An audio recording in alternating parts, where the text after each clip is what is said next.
सात संगत जी, प्यार से कहना धन अंकार जी। राजपुरा का जो आज ये समागम हो रहा है, ये दासी भी इस रूप में कोरोना के बाद यहाँ पहली बार ही आई और कोरोना से पहले भी पंजाब का ही लास्ट टूर था। तो एक भाव इस शहर के नाम से जो मन में आया कि एक दिल में हमारे पूरे का पूरा राज किसका हो, इस दर का, इस परमात्मा का। ये ब्रह्म ज्ञान द्वारा परमात्मा की प्राप्ति जब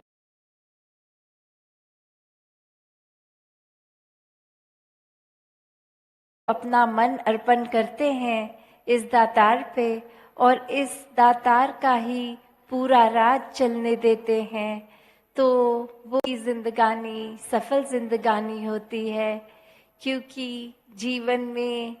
तो जैसे अभी जिक्र भी सुन रहे थे कि संसार में तो तरह तरह की चीज़ प्रभाव पड़ती हैं, कि कैसे एक ये प्रभाव,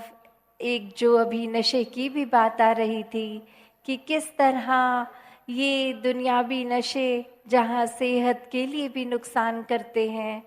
वहीं ये जो इस बेरंगे का रंग, इसका नशा होता है,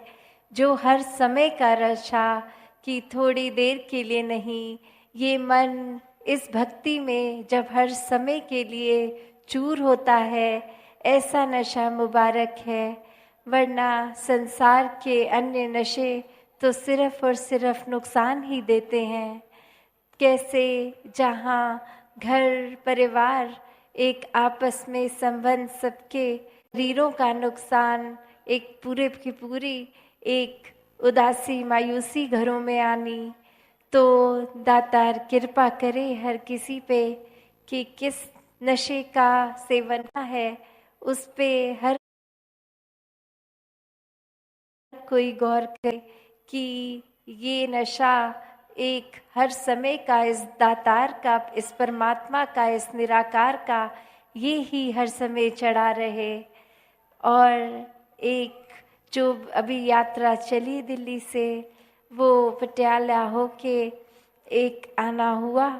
और किस तरह हर किसी की इधर भी और हर जगह वो चेहरों पे खुशी जो अभी भी दासी महसूस कर रही है। आप सबके भाव दासी के भी वही भाव हैं कि हर कोई एक खुशी, ये एक मन में जो कभी एक, चाहे वो आंसू रूप में प्रकट हो रही है या एक स्माइल के रूप में, भाव सभी के यही कि ये दिल बहुत ही खुश है।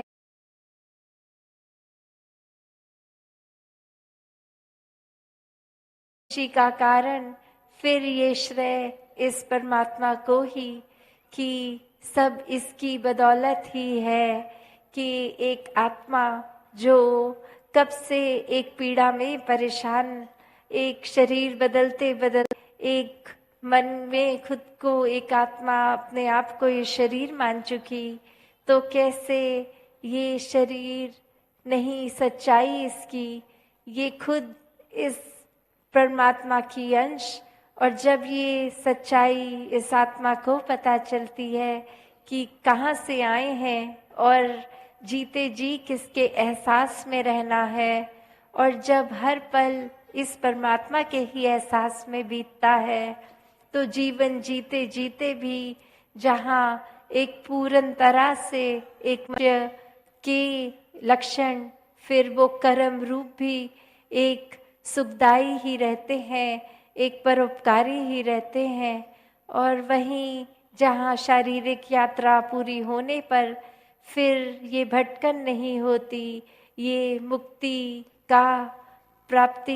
ये इस आत्मा के हिस्से आती है। तो कैसे हर समय युगों से संतों ने यही पैगाम दिया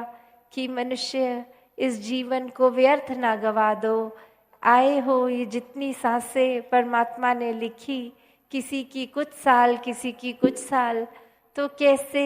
इस परमात्मा की दी हुई ये जिंदगी में इसी की पहचान करके इसको हर समय अपने अंग संग हाजिर नाजिर देख लो। और जब जब अपने जीवन में ये एहसास इसका होता है तो जीवन इस पूरे ही संसार के लिए जहाँ एक सेवामय लगता है, वहाँ शुरुआत चाहे अपने घर के कुछ सदस्यों से, अपनी सोसाइटी, अपने ये जिन जिन से बातचीत है वहाँ से करते हुए, फिर वो जो रिपल इफेक्ट की बात होती है कि जैसे एक ठहरे पानी में पत्थर डालते हैं तो वो जो एक लहर रूप छोटी छोटी एक गोल दायरे में वो पूरी ही जगह पे विस्तारित पहुंचती हैं। तो उसी तरह जब ये शुरुआत हर कोई अपने से करेगा कि अपनी कमियों पर गौर करते हुए दूसरों की जिंदगी में एक दूसरा क्या कर रहा है क्या नहीं, उस पे ध्यान ना देते हुए सिर्फ ये कि हमने अपना सुधार करना है, इस जीवन को बेकार नहीं जाने देना, हर पल एक अच्छी आदतों को अपनाए, अच्छे कर्म करते जाए। और ये करना बहुत ही सहज हो जाता है जब ये परमात्मा दिल में बसा हो। फिर एक दिखावा मात्र नहीं रहता, फिर सिर्फ किसी को इम्प्रेस करने के लिए स्वभाव अच्छा नहीं बनता। जब कोई पास में हो तो भी स्वभाव अपना उसी तरह, और जब कोई पास ना हो तो भी मन में एक वही अच्छाई के भाव रहें। तो कैसे इस संसार में हर कोई जहाँ अपने जीवन में एक ये सच्चाई मात्र को प्राप्त करके ये जीवन को मनुष्यों की तरह जिए, वरना एक शरीर है और गुण, मानवीय गुण, जो कि एक अगर उस लिहाजे से देखें तो स्कूल रूप में ही छोटी आयु में घर में एक यही सिखाया जाता है कि सबसे अच्छी तरह बोलो, किसी का तिरस्कार करो, एक मन में एक एकत्व के भावना लाओ, एक प्यार हर एक से करते जाओ, किसी के प्रति ना बुरे भाव लाओ। पर कैसे ये शिक्षा शुरू से प्राप्त है, फिर भी एक मनुष्य का रवैया उस तरफ क्यों नहीं जाता? एक चतुराई, एक धोखा, अन्य और एक पतन के जो कारण बनते हैं वो सब एक आदतें क्यों बन जाती हैं? क्योंकि जब जब भी ये गुणों को सीखा उनको दिल से नहीं, सिर्फ एक तब सीखा कि जब अपना फ़ायदा निकालना हो तब अच्छे बन जाओ, वरना जैसे मर्जी चलते रहो। पर जब बात ये अध्यात्म की आती है, एक स्पिरिचुअल कॉन्टेक्स्ट में अगर हर इंसान ये रूहानियत से जुड़ जाता है तो ये बातें और गहराई में समझ आती हैं कि एक अच्छाई को अपनाने से एक फ़ायदा सिर्फ और सिर्फ हमारा अपना ही है। तो किस तरह जब हर किसी चीज़ को भक्त इस परमात्मा के साथ जोड़ देता है तो फिर हर चीज़ ही जहाँ ये परमात्मा हर समय याद रहता है, वहीं इसके एहसास द्वारा कोई भी फिर कार्य ऐसा नहीं होता जो किसी को चोट पहुंचाने का हो, दुख पहुंचाने का हो, आंसू पहुंचाने का हो। तो कैसे एक सहज रूप जीवन का बनता जाता है जब अपने मन को इस परमात्मा के साथ जोड़े रखें। और एक वही बात कि कैसे संसार में हर कोई एक मिनट लगाता है किसी से अपनी दूरी बनाने का, कोई ना कोई कारण ढूंढ लेता है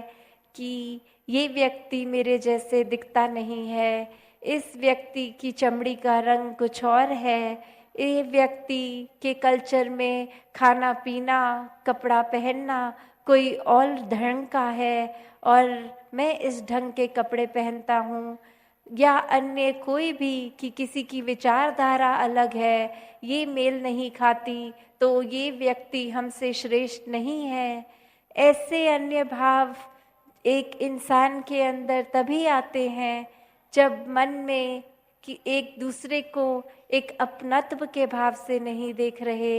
ये फिर भाव मेरे और तेरे का जो फासला है, ये दूरी है, ये दूरी भी फिर वही है कि जैसे एक हम अगर किसी को कमरे में अगर हम अकेले हों और कभी ऐसा महसूस होता है कि कोई शायद है, कुछ दिख रहा है, कोई चलता हुआ, और वहीं उसी समय एक ये रियलाइजेशन होती है, नहीं ये तो सामने शीशा ही था, हमें अपना ही अक्स, अपनी परछाई दिख रही है, कमरे में हमारे अलावा और कोई नहीं है। तो बात वही कि अपनी ही एक परछाई देखकर ये अपनी ही कि हम ही थे और नहीं था कोई। वैसे ही जब भी संसार में किसी के साथ हम एक बात करते हैं या किसी के बारे में सोचते हैं, तो जब तक एक वही भावना हो कि दूसरे में भी तो वही परमात्मा है जो मेरे अंदर है और अंग संग है, एक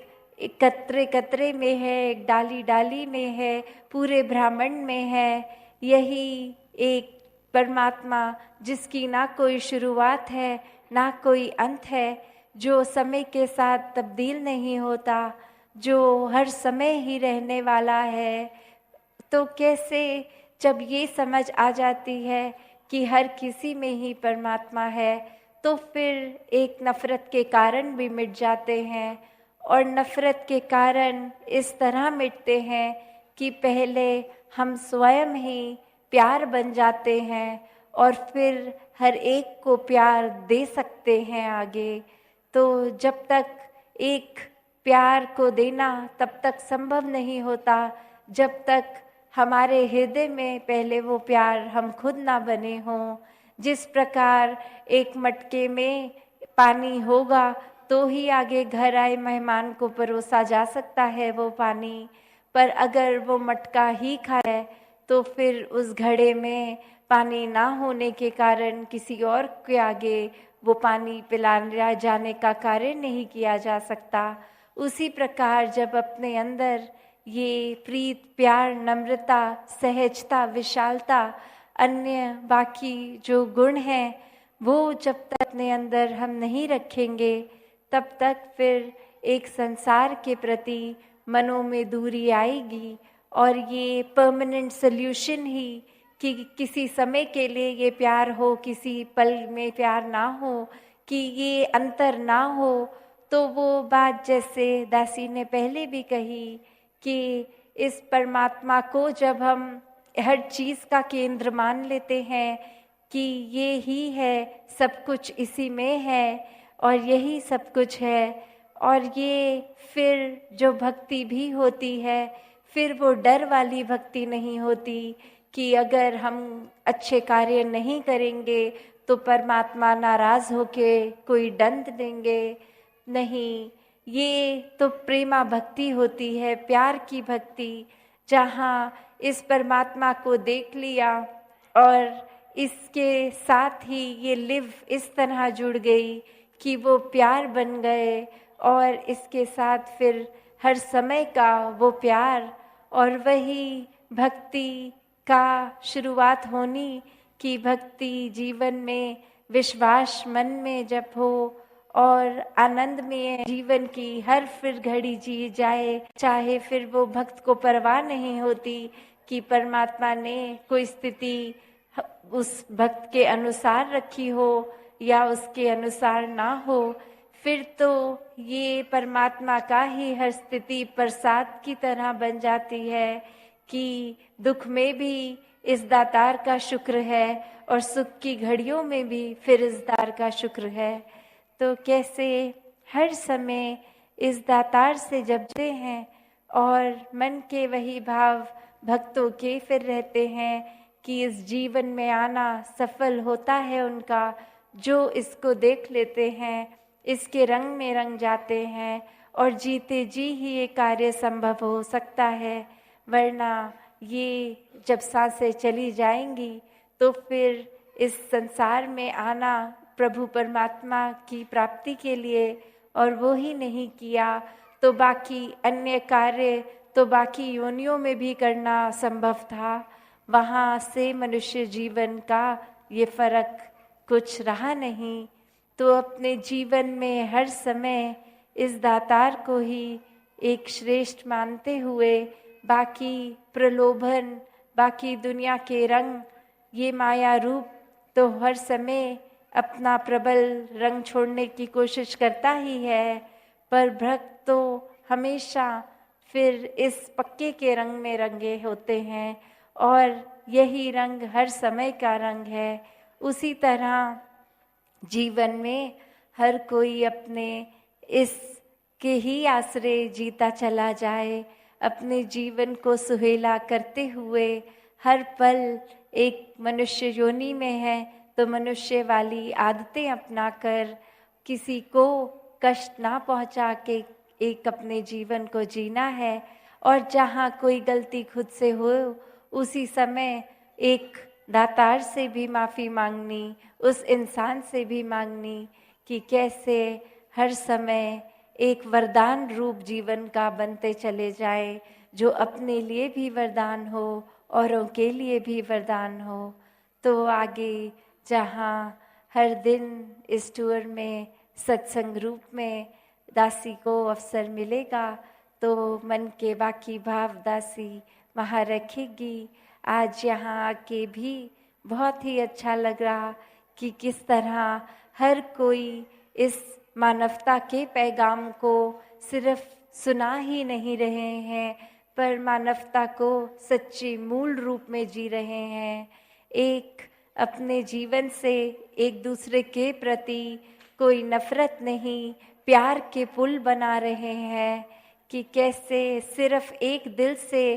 दूसरे दिल के बीच में ये प्यार रूपी पुल हो, ना कि नफरत की दीवार। क्योंकि अक्सर दीवारें बना के तो इंसान अपना ही दायरा छोड़ देता है और एक निराकार ये परमात्मा तो इतना विशाल है, इसकी कोई सीमा नहीं है। उसी प्रकार अगर हम अपने दिल को भी बड़ा कर लें, सबको अपनाएं, जब इस परमात्मा के साथ एकत्व हासिल हो गया तो इस कादर की कुदरत के साथ भी ये एकत्व होना संभव हो जाता है। एक दिल में हर एक के प्रति आदर, सत्कार, करुणा, दया, प्यार, नम्रता इत्यादि सभी भाव एक मुबारक भाव बन के जिए जा सकते हैं। दासी हर समय ना लेके इन्हीं शब्दों से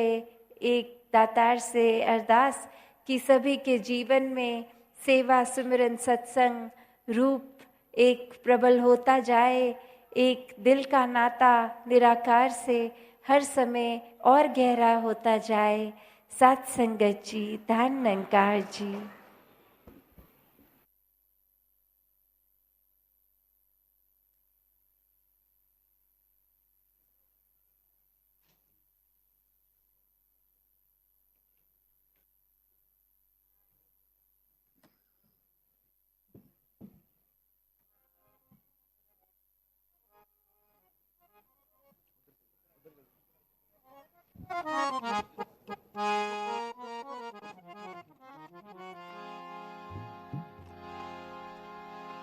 तेरी ओर